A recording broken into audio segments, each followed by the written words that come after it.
Mannarkkad police station കോമ്പൗണ്ടിൽ മാലിന്യം കത്തിച്ചതിന് നഗരസഭ 5000 രൂപ പിഴ ചുമത്തിയതുമായി ബന്ധപ്പെട്ട് പോലീസ് സ്റ്റേഷൻ അധികൃതർ നോട്ടീസ് കൈപ്പറ്റാത്തതിൽ നടപടിയുമായി നഗരസഭ ആരോഗ്യവകുപ്പ് ഡ്രൈവറുടെ കൈവശം പോലീസ് സ്റ്റേഷനിൽ നേരിട്ട് നോട്ടീസ് എത്തിച്ചിരുന്നു.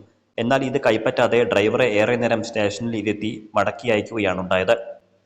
അതിനാൽ പിഴ അടയ്ക്കുന്നതിന് നോട്ടീസ് രജിസ്റ്ററായി അയച്ചിട്ടുണ്ടെന്നും 15 ദിവസത്തിനകം പിഴ അടയ്ക്കേണ്ടതാണെന്നും അല്ലാത്തപക്ഷം പ്രോസിക്യൂഷൻ ഉൾപ്പെടെ നിയമ നടപടിയുമായി മുന്നോട്ടു പോകുമെന്നും മണ്ണാർക്കാട് നഗരസഭാ സെക്രട്ടറി എം സതീഷ് കുമാർ പറഞ്ഞു. മാലിന്യം കത്തിച്ച പോലീസിന് പിഴ ചുമത്തിയാൽ മറ്റുള്ളവർ ഇത് ആവർത്തിക്കില്ലെന്നും നോട്ടീസ് നേരിട്ട് കൈപ്പറ്റാത്തവർക്ക് രജിസ്റ്ററായി നൽകുമെന്നും നഗരസഭാ സെക്രട്ടറി പറഞ്ഞു. ഹെൽത്തിലെ ഡ്രൈവർ നേരിട്ട് പോലീസ് സ്റ്റേഷനിൽ നോട്ടീസ് വായിച്ചിരുന്നു. പക്ഷേ പോലീസുകാർ അവിടെ കുറേ നേരം ഇരുത്തി എങ്കിലും കൈപ്പറ്റാൻ വിസമ്മതിച്ചു എന്നാണ് ഡ്രൈവർ പറഞ്ഞത്. അതിനെ തുടർന്ന് ഞാൻ ഡ്രൈവറെ തിരിച്ചു വരാൻ പറഞ്ഞു. എന്നിട്ട് ഇന്നലെയാണ് രജിസ്റ്റേർഡ് ആയിട്ടാണ് പോലീസിന് നോട്ടീസ് അയച്ചിരിക്കുന്നത്. അത് കൈപ്പറ്റി ബാക്കി തുടർ നോട്ടീസ് ചെയ്യും.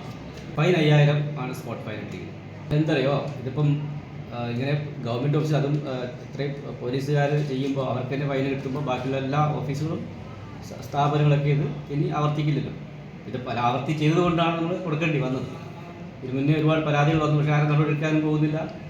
ഫോട്ടോ അയച്ചാലും ഇവിടെ ആരും അധികം എന്താ പറയുക വാണിംഗ് കൊടുത്തിട്ട് വെറുതെ വിട്ടു എന്നാണ് ഞാൻ അറിഞ്ഞത്. അപ്പോൾ നടപടിയെടുക്കാൻ നിവൃത്തിയില്ല. കാരണം ഇത് പരാതി എന്താ പറയുക ജില്ലാ സെല്ലിലേക്ക് പോയിട്ടുണ്ട്. ഈ മാലിന്യമുക്ത സെല്ലുണ്ടല്ലോ, അവിടേക്കൊക്കെ പോയിട്ടുണ്ട്. അപ്പോൾ നമുക്ക് നടപടിയെടുക്കാൻ നിവൃത്തിയില്ല.